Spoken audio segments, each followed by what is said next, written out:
Hi friends, আমি এখানে আজকে করছি চিড়ের পোলাও। চিড়টাকে ভালো করে ধুয়ে নিয়েছি। এখানে আলু ও লঙ্কা কেটে নিয়েছি। এখানে তেলটা গরম করতে দিয়েছি। এরপর আলুগুলো দিয়ে দেবো।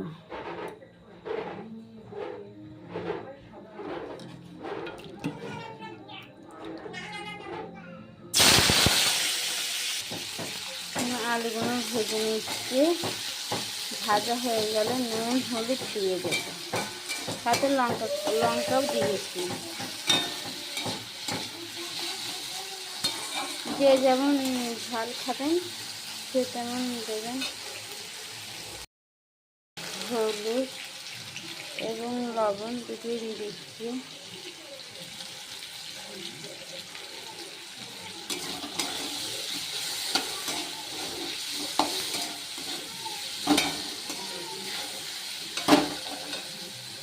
দেখুন আলুটা ভাজা হয়ে গেছে। এরপর চিনি দিয়ে দেবো। চিনিটা দিয়ে নিচ্ছি, এই যে একটু ভেজে নিচ্ছি।